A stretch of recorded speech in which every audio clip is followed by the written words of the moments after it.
یہ جو مزید مزید مزید کا چکر ہے نا، یہ انسان کو پریشان کرتا ہے. استاد فرماتے ہیں جو حاصل ہے اسے پسند کر لو، یا جو پسند ہے اسے حاصل کر لو. کیا بات ہے، کیا بات ہے استاد صاحب کی، واہ واہ واہ. بسوں پہ اکثر آپ نے دیکھا ہوگا، جملہ تو بڑا ایسا ہی ہے لیکن میسیج ہے اس میں، کہنے تپڑ ہے تو پاس کر ورنہ برداشت کر. اب یا تو جو حاصل ہے اسے پسند کر لو یار، یا جو پسند ہے اسے حاصل کر لو. تیسری بات نہیں ہے، تیسری بات نہیں، راضی رہنا سیکھو. واہ واہ واہ واہ. دیکھیں ضرورتیں سب کی ہیں، فقیروں کی بھی ہیں، بادشاہوں کی بھی ہیں. ضرورتیں فقیروں کی بھی پوری ہو جاتی، واہ. لیکن خواہشیں بادشاہوں کی بھی پوری نہیں ہوتی. ایسا ہی ہے بے شک. ہم نے ضرورت، پھر سہولت، پھر آسائش، پھر زیبائش، نمائش، ستائش، سب کو ضرورت سمجھ لیا ہے، اس لیے ہم پریشان. کیا بات ہے. ضرورت تو ٹھیک تھی، سہولت بھی چاہیے زندگی میں، کوئی بات نہیں آپ لے لیں، آسانی ہونی چاہیے زندگی میں. لیکن اب باقی چیزوں کو بھی آپ جب کھینچ تان کے اپنی ضرورت میں لے آئے تو آپ پریشان ہو گئے. سر یہاں تھوڑا سا رکتے ہیں، کنٹینیو اسی کو کرتے ہیں. پہلے ضرورت اور سہولت، ان کا کیا فرق ہے؟ دیکھیں ضرورت وہ ہے جو بنیادی ضرورت، جی جی. مثلاً خوراک چاہیے، گھر چاہیے، سواری چاہیے، آپ کے لیے ضرورت ہے. گرمی ہے تو یہ پنکھا جو ہے یہ آپ کی ضرورت ہے. اچھا اب اس سے اگلی چیز ہے سہولت، یعنی پنکھا ٹھیک ہے لیکن آپ چاہتے ہیں کہ یار ذرا ٹمپریچر اور اچھا ہو جائے تو اے سی لگا لیں. اللہ نے دیا ہے تو آپ نے سہولت سے فائدہ اٹھایا، آپ نے اے سی لگا لی. اب یہاں تک تو معاملہ تھا کہ ضرورت اور سہولت.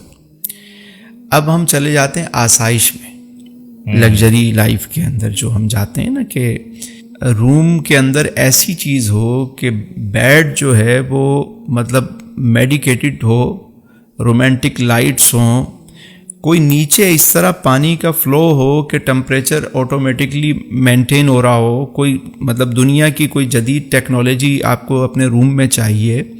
تو اب یہ کیا ہے، مطلب ضرورت سہولت، اب آسائش میں آ گئے.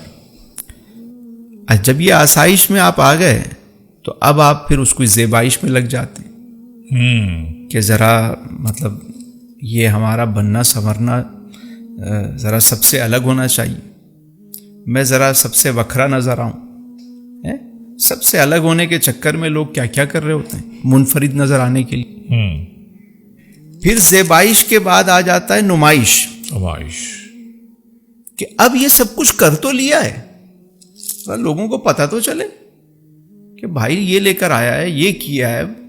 دیکھو بھائی جنگل میں مور ناچا کس نے دیکھا، دیکھیں بابا، لوگ دیکھیں.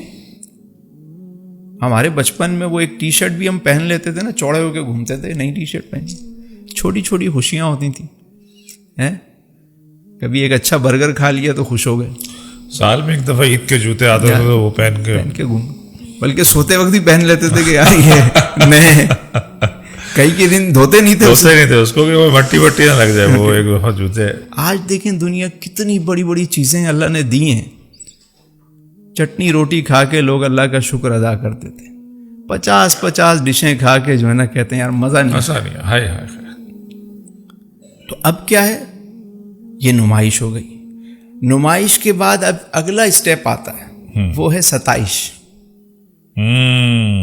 یار لوگ میری تعریف تو کریں، میں نے جو نمائش کی ہے. اب وہ ان کو وہ خوش آمدی ٹولہ بھی چاہیے جو ان کی واہ واہ کرے، ان کو چڑھائے، ان کے بات کرے. جب یہ چیزیں نہیں ہوتی پریشان ہو جاتے. اسی لیے حدیث میں آیا کہ دنیا کے معاملے میں نا اپنے سے نیچے دیکھو. پرسکون لائف چاہیے، اطمینان والی زندگی چاہیے جی، دنیا کے معاملے میں اپنے سے نیچے دیکھو. سبحان اللہ، کیا بات ہے سرکار تو عالم. اور دین کے معاملے میں اپنے سے اوپر دیکھو. واہ. صحابہ کا طرز عمل کیا تھا جی؟ دین کے معاملے میں اوپر دیکھتے تھے. اچھا یہ 5 نمازیں پڑھتا ہے، میں 6 پڑھوں گا، میں تہجد بھی پڑھوں گا، اچھا یہ میں صلاۃ الاوابین بھی پڑھوں گا، میں اشراق چاش بھی پڑھوں گا، اس نے آدھے گھر کا مال لا کے دیا، میں پورے گھر کا مال لا اللہ کی راہ میں. اس کے ایک بیٹا شہید ہوا ہے اللہ کی راہ میں، کنبہ شہید کرا دو. جذبہ تھا دین کے معاملے. ہمارا کیا ہوتا ہے مقابلہ، اچھا اس نے بیٹے کی شادی پہ یہ کیا، میں یہ کر کے دکھاؤں گا. اس نے وہ فلاں ڈیزائنر کا سوٹ پہنا ہے، میں تو شانزے لیزے سے لے کر آؤں گی. ایسے ہی بالکل ایسے ہی. تو اب کیا ہے، دنیا کے معاملے میں جتنا آگے بڑھتے جا رہے ہیں اتنا پریشانیاں، انزائٹی، ڈپریشن کا شکار ہوتے جا رہے ہیں. یار ہم جب بچے تھے تو ہم سوچتے تھے سائیکل مل جائے، بڑے ہوئے تو کہا موٹر سائیکل آنی چاہیے، تھوڑا اور ہوا تو 4 ویل ملنی چاہیے. کہا یہ تو 800 سی سی ہے، ذرا 1000 سی سی آ جائے، اس کے بعد ذرا 1300 سی سی آ جائے، ذرا 2000 سی سی، ذرا لگژری گاڑی ہو جائے. یہ ٹوئٹا سے کام نہیں بنتا، کوئی لیکسس آ جائے، اس سے اوپر آ جائے. 450 بھی اچھی نہیں لگ رہی، 570 آ جائے. کوئی اپنی جو ہے فراری ہو، اس سے بھی کام نہیں چلتا تو پھر کہتے ہیں اپنا ہیلی کاپٹر ہونا، اپنا جیٹ ہونا، اپنا آئی لینڈ. انسان کا پیٹ صرف قبر کی مٹی بھرے گی اور کوئی چیز نہیں بھر سکتی. یہ اس شخص پہ اللہ کا کرم ہے کہ جسے اطمینان نصیب ہو جائے. سبحان اللہ سبحان اللہ. یعنی وہ بڑا خوش بخت انسان ہے کہ جو اطمینان میں آ جائے، سبحان اللہ، جو راضی ہو جائے. ورنہ یہ ریس ایسی ہے کہ کبھی بھی انسان کو چین سے بیٹھنے نہیں دے گی. تو اللہ کی تقسیم پر راضی ہونا، جو نعمتیں ہیں اس پہ راضی ہونا، یہ آپ کو سکون کی طرف لے جاتے ہیں.